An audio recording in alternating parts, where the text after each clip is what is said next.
ایک زمانے میں بہت دور ایک شاندار محل ہوا کرتا تھا۔ محل میں ایک بہت خوبصورت مہارانی رہتی تھی اور اس کی خواہش تھی کہ اس کے گھر ایک بہت پیاری سی بیٹی پیدا ہو۔ ٹھنڈ کا موسم تھا اور رانی کھڑکی کے پاس بیٹھ کر کپڑے سی رہی تھی۔ اچانک مہارانی کی سوئی چبھ گئی اور اس نے فٹافٹ کاٹن سے اپنا خون صاف کیا، اور اسی وقت مہارانی نے ایک دعا مانگی۔ میں چاہتی ہوں کہ میری ایک بیٹی ہو جس کا رنگ برف کی طرح سفید ہو اور جس کی آنکھیں تاروں کی طرح چمکتی ہوں اور جس کا دل خوشیوں سے بھرپور ہو۔ اور ایک دن مہارانی کی دعا قبول ہو گئی اور ان کے گھر ایک پیاری سی بیٹی پیدا ہوئی اور انہوں نے اپنی بیٹی کا نام سنو وائٹ رکھا۔ سال یوں ہی گزرتے گئے مگر ان کی خوشی زیادہ دیر نہیں رک سکی۔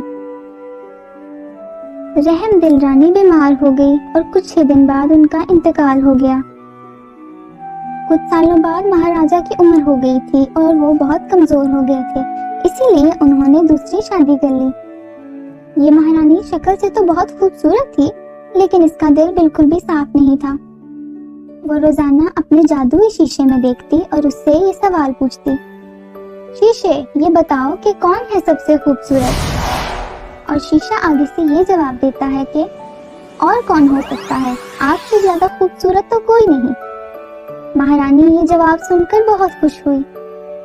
اس گھمنڈی مہارانی کے آتے ہی محل میں سب کچھ بدلنے لگا۔ اس کی حرکتوں کی وجہ سے مہاراجا کو بہت نقصان پہنچے اور ان مسئلوں کو ختم کرنے کے لیے مہاراجا کو محل سے باہر جانا پڑا۔ گھمنڈی مہارانی بہت خوش ہوئی کیونکہ وہ اب اپنی منمانی کر سکتی تھی۔ سال اور سال گزرتے گئے اور سنو وائٹ بڑی ہو کر ایک بہت خوبصورت نوجوان لڑکی بن گئی۔ کچھ ہی دور ایک ندی میں ایک شہزادے کو پانی پیتے ہوئے سنو وائٹ کی پرچھائی دکھی۔ اسے سنو وائٹ نہیں ملی لیکن اس کے آس پاس اسے کچھ پرندے نظر آئے، اور ایک دن پھر مہارانی نے اپنے جادوئی شیشے سے پھر وہی سوال پوچھا، اے جادوئی شیشے تم بتاؤ کون ہے سب سے زیادہ خوبصورت؟ اے جادوئی شیشے تم بتاؤ کون ہے سب سے زیادہ خوبصورت؟ اور اب جادوئی شیشے نے جواب دیا، اب میں کیا بولوں، لیکن سنو وائٹ تم سے بہت زیادہ خوبصورت، وہ واقعی تم سے بہت زیادہ حسین ہے۔ جادوئی شیشے کا جواب سن کر مہارانی بہت غصے میں آ گئی۔ مہارانی نے اپنے خاص سپاہی کو بلایا اور اسے خطرناک حکم دیا، تم سنو وائٹ کو ایک جنگل میں لے جاؤ اور اس کا دل مجھے لا کر دو۔ سپاہی سنو وائٹ کو مہارانی کے پاس لے کر آئے۔ آؤ سنو وائٹ، مجھے لگتا ہے کہ تم محل میں رہ کر بہت بور ہو گئی ہوگی، جاؤ جنگل میں جا کر تھوڑی تازی ہوا لے لو، میرا خاص شکاری تمہارا خیال رکھے گا۔ سپاہی سنو وائٹ کو ایک گھنے جنگل میں لے کر آئے۔ سپاہی کو وہ کرنا تھا جس کا اسے مہارانی نے حکم دیا تھا، اور اس کے نرم دل کو دیکھتے ہوئے سپاہی نے سنو وائٹ کو کوئی نقصان نہیں پہنچایا۔ وہ چاہتا تھا کہ دوبارہ سنو وائٹ محل میں لوٹ کر نہ جائے، اور سورج ڈوبتے ہی سپاہی واپس محل چلا گیا۔ سنو وائٹ کو گھنے جنگل میں بہت ڈر لگ رہا تھا۔ سنو وائٹ ایک درخت کے نیچے بیٹھ گئی اور رونے لگ گئی، اور وہ تب تک روتی رہی جب تک اسے نیند نہ آ گئی۔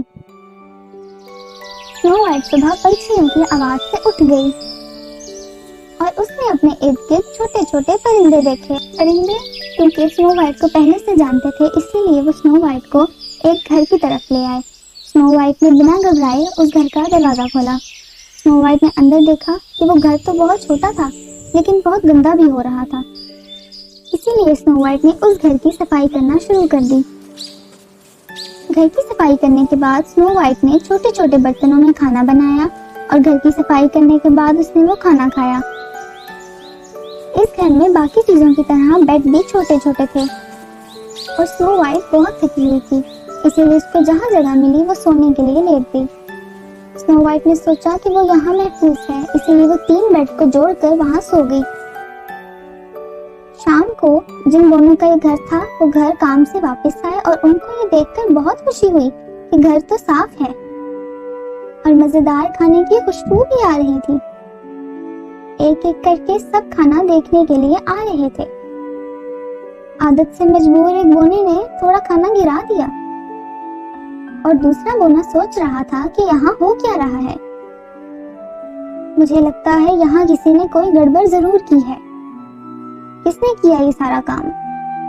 तभी एक बोना बोला कि अगर मैं थोड़ा सा सो लूं, शायद फिर इस बात का जवाब दे पाऊं। सातों बोने खामोशी से अपने कमरे में गए तो उनके पैरों तले जमीन खिसक गई, क्योंकि एक खूबसूरत लड़की उनके बेड पर सो रही थी। उनकी आवाजें सुनकर स्नो वाइट की भी आंख खुल गई। इतने सारे लोगों को घूरता देखकर वो डर गई और स्नो वाइट ने थोड़ा सा हिचकिचाकर बोनों से ये कहा, मेरा नाम स्नो वाइट है, मुझे माफ कर दीजिएगा अगर मुझसे कोई गलती हो गई हो। वैसे हमें ये यकीन था, वरना तुम हमारे लिए क्यों खाना बनाती और सफाई करती? बोने ने ऐसा कहा और सारे बोनों का तारुफ करवाया। हम लोग 7 बोने हैं। ये जॉली है, एंग्री, क्लमसी, स्लम्पी, ब्रैन और एस, और ये है लेजी। स्नो वाइट बहुत खुश थी क्योंकि अब उसके पास 7 दोस्त और भी थे। और अब स्नो वाइट ने उन 7 बोनों को पूरी कहानी सुनाई। उन बोनों को कहानी सुनकर बहुत दुख हुआ। बोनों ने स्नो वाइट को अपने साथ रहने का कहा और स्नो वाइट मान गई और उनके साथ उनकी मदद करने लगी।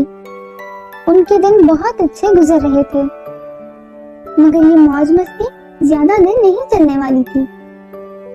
एक दिन उस रानी ने दोबारा शीशे से वही सवाल किया, शीशे मुझे ये बताओ कि कौन है सबसे ज्यादा खूबसूरत? और शीशे ने जवाब दिया कि अब मैं क्या बोलूं, लेकिन स्नो वाइट तुमसे बहुत ज्यादा खूबसूरत है। वो वाकई तुमसे बहुत ज्यादा हसीन है। मगर महारानी को तो ये लगा था कि स्नो वाइट मर चुकी है।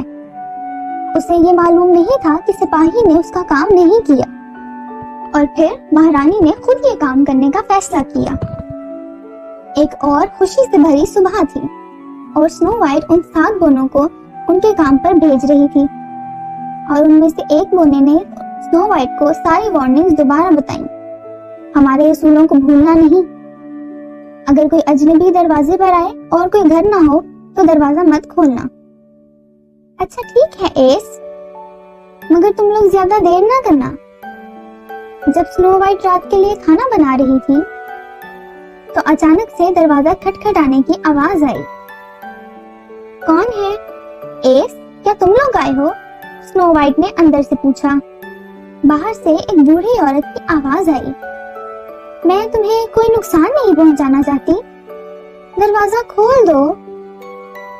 स्नो वाइट ने बीप होल में से एक बूढ़ी औरत को देखा। स्नो वाइट ने सोचा कि एक बूढ़ी औरत मेरा क्या नुकसान करेगी भला, और उसने दरवाजा खोल दिया। ओ मेरी प्यारी बच्ची, मैं बूढ़ी औरत यहाँ से जा रही थी। अगर तुम मुझे एक प्याली सूप दे दो तो मैं तुम्हें बहुत दुआएं दूंगी। स्नो वाइट बूढ़ी औरत को अंदर ले गई और उसे एक कप सूप दिया।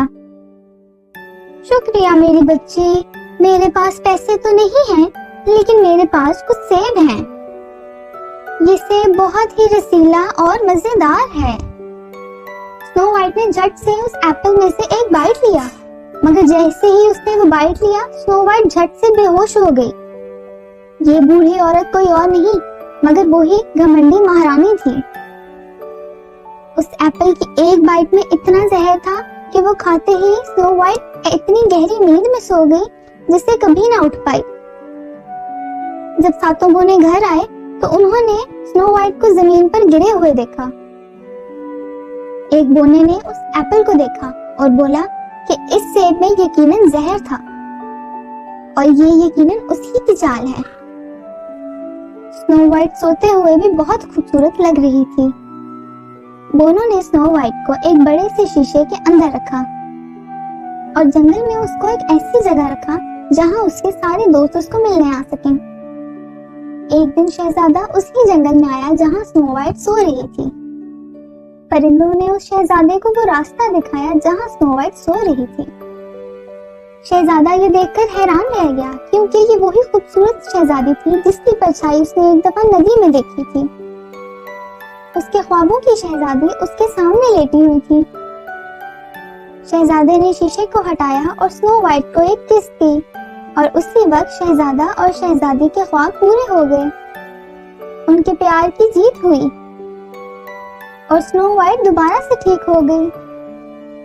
राजा को अपनी मासूम बेटी के साथ हुए जुल्म का पता चला और उसने उस जादुई शीशे को तोड़ दिया और उस पत्थर दिल महारानी को महल से बहुत दूर भेज दिया।